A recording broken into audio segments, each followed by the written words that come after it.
Welcome to this West Ham Fulltime Hangout. It's Moran alone today, but what a tale of two halves really in today's performance against West Ham.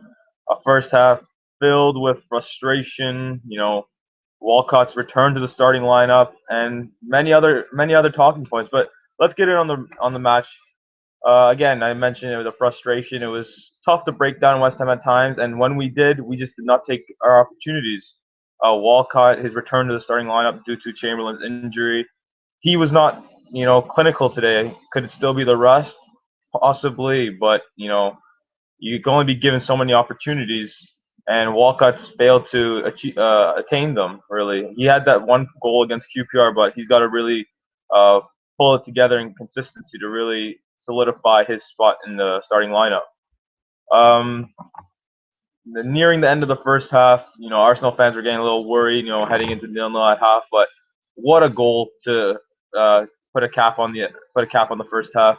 Olivier Giroud, Aaron Ramsey, they were the showmen today on that first goal. Giroud taking it from Ramsey and then blistering the ball to the post off it, and it's a good way to put an end to the first half.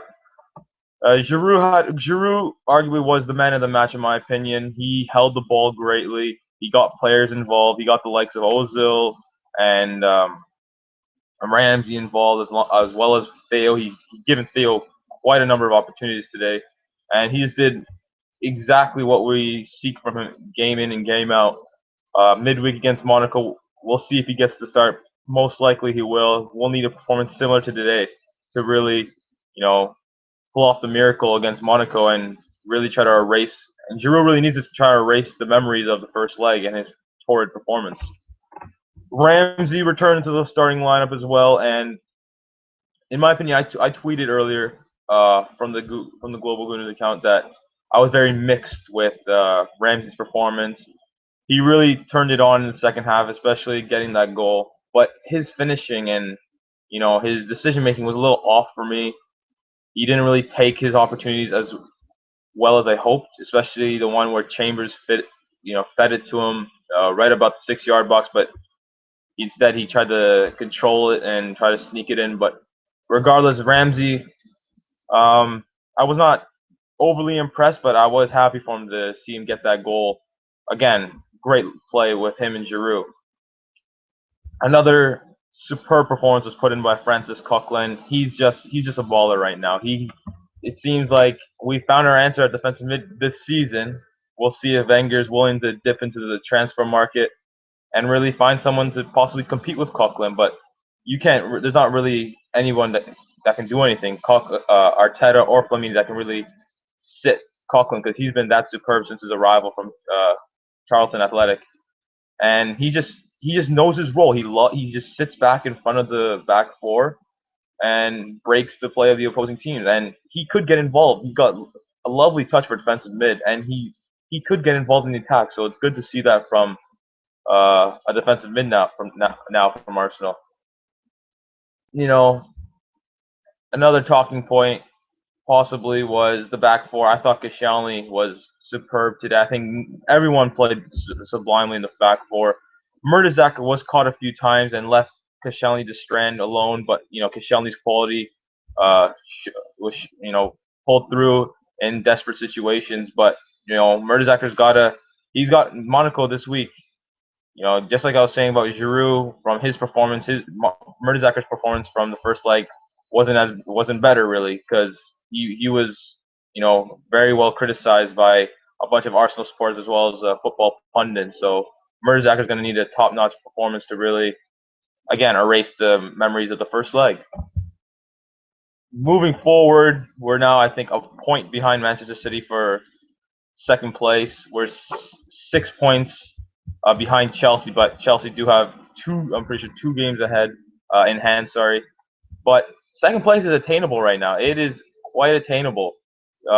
City still has to go to Old Trafford, and City's away performances aren't top notch, aren't marquee. So it's quite feasible to catch up to Man City. Well, right there, so it's quite feasible second place. First place, competing for the title, it is asking for a lot. It is, I'm not gonna sit here be Mr. Positive saying we're gonna compete for first right now, but if there was ever a time to catch Chelsea that was slipping, it'd be right now, especially with the shock exit against PSG midweek. Putting in a horrible performance. Up a man for most of that match. The tides could turn for Chelsea. They could be slipping in form, but then again, they could really be angry and take the Premier League by storm now. So we'll see what comes of Chelsea for the rest of the season. Be sure to leave your comments. I'll be sure to look at them later, later in the show right now. But moving forward, Monaco midweek, it is a scary fixture. It really is, and I don't know what to see. I don't know what to expect really. This is a Monaco side that is rigid and tough in defense, which is why I think they've let in I think they've let in the least amount of goals conceded from the remaining teams in the Champions League. And playing at Monaco will be a grueling task.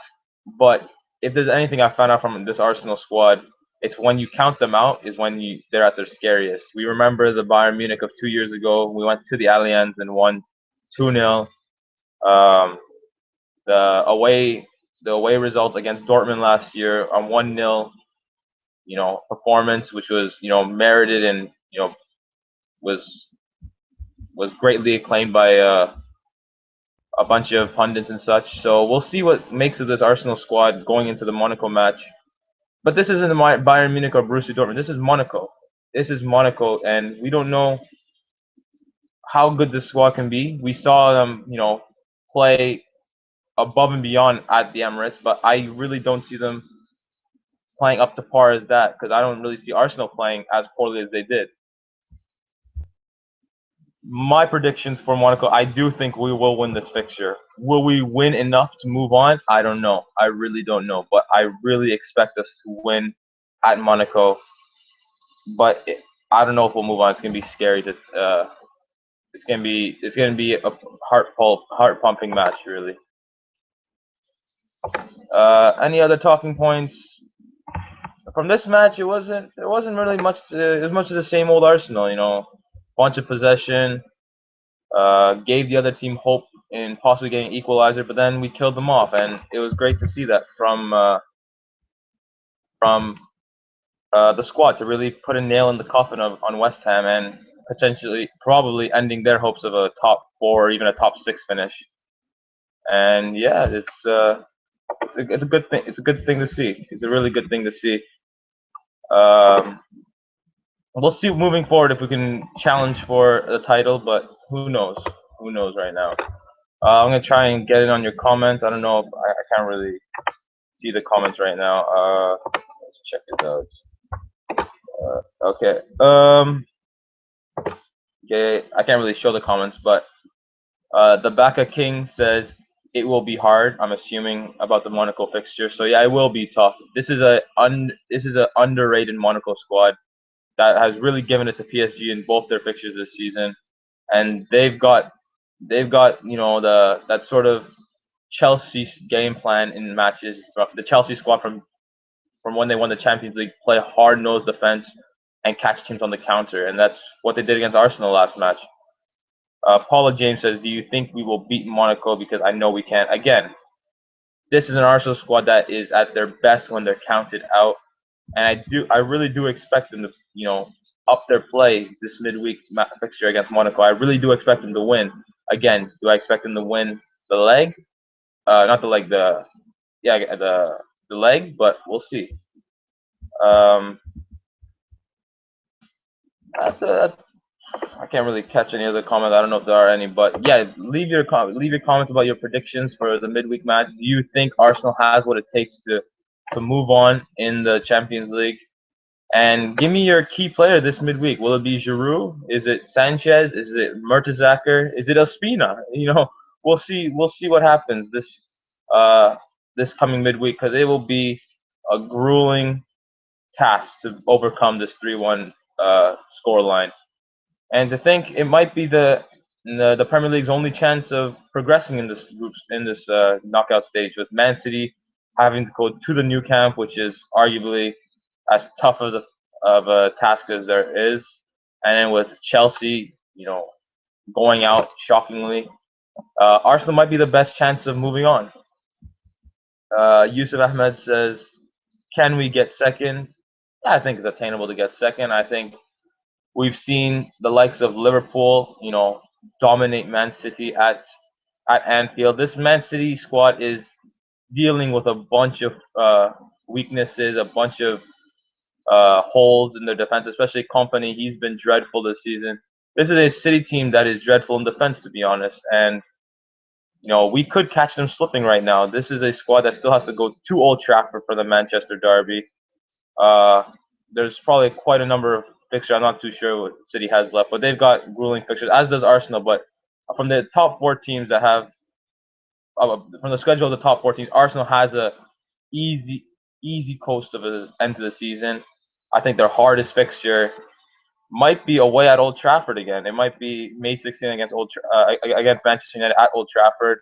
We've still got Chelsea at home, Liverpool at home. We've got the tough fixtures at home. So why can't we push on for second? I believe we can, and I believe it'll be really close. But again, come on, you Gunners. So Murdization says, to be European champions, you need to win, even if it's really hard. Agreed. I definitely agree. Again, I'm going to use the Chelsea example from 2012. They were down 3-1 against Napoli in their Champions League fixture, and they won their second leg 4-1. So we'll see. Again, Chelsea had the luck to play the second leg at home, but we'll see what the character of Arsenal says on Tuesday. Apart from that, I think.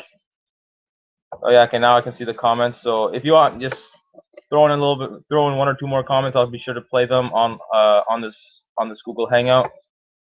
But yeah, my midweek, I really do expect a lineup of Ospina and net. The same back four as today. I really don't expect Kieran Gibbs to get the start over Nacho Monreal, because Nacho Monreal is playing as well as anybody in the squad right now. He's been superb this season. I really do think that stretch of games when he was playing center back really toughened him up. For a small Spaniard, it really did toughen him up, and he's been playing superb at left back, and it's really hard for Kieran Gibbs to unseat him now. At right back, I will go with Hector Bellerin over Callum Chambers, just for the fact that we need to push and go at Monaco. Hector Bellerin is a much better attacking option than Callum Chambers at right back, so I really do expect Bellerin to get the start. Same center back pairing, a midfield trio of Ozil, Coquelin, and probably Aaron Ramsey from today, or Sani Cazorla. I don't know who you pick. I'll choose Aaron Ramsey just to keep his stretch of games going. And then the front three of Olivier Giroud up front, Sanchez on the left, and probably Theo again. Again, we need pace. We need to go at them. And I really expect Theo to come on blistering against Monaco midweek. And that's about it from the Arsenal Hangout, the Arsenal Fan TV Hangout. Again, leave your comments and such. Here are one or two more comments. Aljarul Maya says, Sanchez, Coquelin, Koscielny, and Ospina will need to perform if we want to win. This is the spine of our team. I totally agree. Koscielny will have his performance. Ospina was very soft in the prior fixture, so we'll need a top-notch performance from him. So hope for the best. I will be back for that Tuesday match against Monaco, so be ready. I'll be here. Be sure to leave your comments and such here. I will be sure to display them Tuesday. And yeah, that's about it. Thank you for watching the Arsenal Fan TV full-time hangout for Arsenal versus West Ham United. And let's get some good fortunes on Tuesday. Come on, you Gunners!